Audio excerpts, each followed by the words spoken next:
It's 2:17 in the morning. Daniel's phone vibrates on the nightstand, its screen casting a pale, ghostly light across his tired face. The room is dead silent. It's an unknown number, one he's never seen before. He hesitates, his hand hovering over the phone, heart already starting to pound. A single message appears, stark against the black screen. "Don't look out the window." He freezes. The words feel alive, deliberate, as if they're pressing directly into his mind. His first instinct is to laugh it off as a weird prank, some automated message sent to the wrong person by mistake. But a cold feeling deep in his gut tells him this is no mistake. Something about the timing, the precision, the sheer wrongness of it all. He sits there for what feels like an eternity, listening to the suffocating silence of his apartment. Finally, he slips out of bed, moving slowly, cautiously, as if each step might trigger something unseen. He creeps toward the window. The street outside is deserted. The streetlights buzz softly, flickering in a strange, uneven rhythm. Long dark shadows stretch across the pavement like grasping fingers. Daniel forces himself to exhale, to relax, but his mind is racing, spiraling into worst-case scenarios, strangers in the hallway, silent figures moving in the night. The phone buzzes again. "You have 12 minutes. His stomach twists into a knot. This is not a joke. His fingers shake as he types back. "Who is this?" No reply. He tries calling the number. It doesn't exist. His pulse is a drumbeat in his ears, so loud it almost fills the empty apartment. Another vibration. Open the door. His breath catches in his throat. He strains his ears, listening nothing. Just that absolute unnerving silence. And then, a final message lands. "We're not here for you." Daniel's stomach drops. It's not fear, not panic. It's pure, baffling confusion. If they weren't here for him, then who? And why was this happening now? A faint metallic scrape echoes from the hallway keys. A tool. His heart rate doubles. He inches toward the front door, his eye pressed against the peephole. A figure stands in the shadows of the hall, perfectly still. Black hoodie, gloves, face mostly obscured. It doesn't move, doesn't even seem to breathe, it just waits. Daniel's phone vibrates one last time, last warning. Against every instinct screaming at him to hide, he unlocks the door. The figure remains motionless. It speaks, its voice, calm and deliberate. Is he still here? Daniel's throat is sandpaper. Who he manages to ask.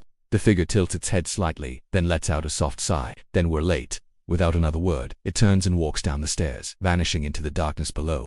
Daniel slams the door shut, fumbling with the lock, his hands trembling violently. He leans against the wood, trying to slow his racing heart, when he notices something. The bathroom door. It's closed. He never closes the bathroom door. His eyes widen in horror, stomach lurching as he watches the lock slowly, impossibly, turn from the inside. The door creaks open. A man steps out. It's Daniel. His own face, his own eyes, the same small scar above his eyebrow. The double smiles, an unnervingly calm expression on his face. "Relax," he says. It's almost over. The world goes black as Daniel falls backward, unconscious. He wakes up tied to a chair in a damp, musty basement.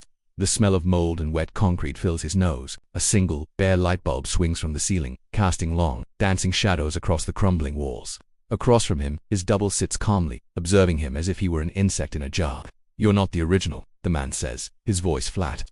Daniel lets out a shaky laugh, a sound laced with disbelief and rising panic. "That's not funny. It's not meant to be," the double replies. And then he begins to explain, slowly, meticulously, a truth so horrifying it shatters Daniel's reality. Years ago, replacements had been created. Real, biological bodies with implanted memories, stored in a state of limbo in case the originals ever needed to disappear.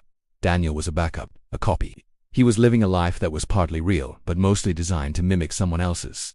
Every memory he treasured, every childhood recollection, every private thought, it could all be fake. The double describes Daniel's life with chilling detail. Small, insignificant habits, specific secret fears, even memories of events he supposedly experienced but never actually did. Daniel's stomach churns. He feels the walls of his own mind closing in, his sanity fraying at the edges. Suddenly, footsteps echo from above them, heavy boots, muffled voices, the crackle of radios. "They found us," the double whispers, a flicker of fear in his eyes. The basement door crashes open.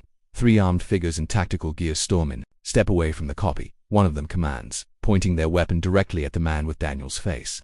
The double screams, a raw, desperate sound. "He's lying. He's the fake. I'm the real one." All eyes, all weapons, turn to Daniel. The leader steps forward, his face grim. "Prove you're real." Daniel's mind goes completely blank. How can he prove it? Every memory is suspect. Every detail is uncertain. He has one chance, one shot to convince them. He speaks slowly, the words feeling foreign in his own mouth. "I hate coffee." A heavy silence falls over the room. The double stares at him, his eyes wide with pure, unadulterated horror. "That's not true," he whispers, his voice trembling. "You love coffee." The soldiers nod to each other. They move in, untying Daniel and grabbing the double, who begins to scream and struggle. As they drag him away, he shouts one last, chilling warning over his shoulder. "They'll come back for you."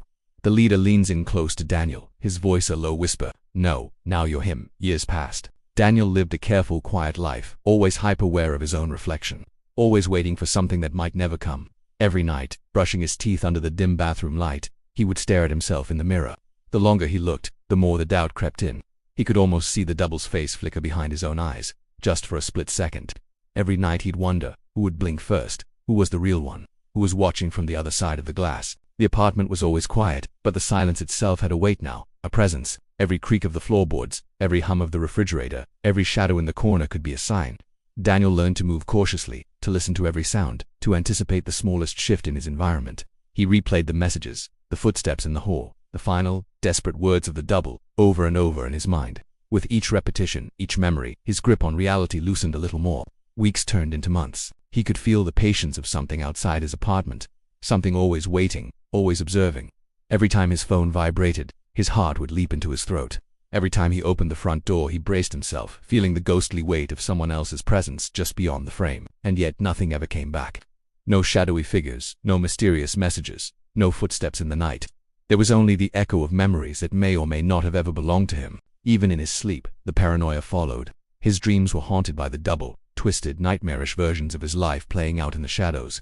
Each time he awoke, the damp smell of the basement, the cold fear of the hallway, the stark confrontation with the soldiers, it all lingered vividly in his mind, the memories stretching and distorting with each new day. And every single night, without fail, he would stand in front of that mirror and he would wait. He'd wait for that flicker of doubt, that brief, terrifying reflection of the man who was almost him, the man who may have never truly left at all. He'd hold his breath, staring into his own eyes, knowing that for just a moment, reality itself could blink and he might not be the one to open his eyes first. Thanks for watching. If you enjoyed this story, make sure to like, subscribe, and hit the notification bell so you don't miss the next one.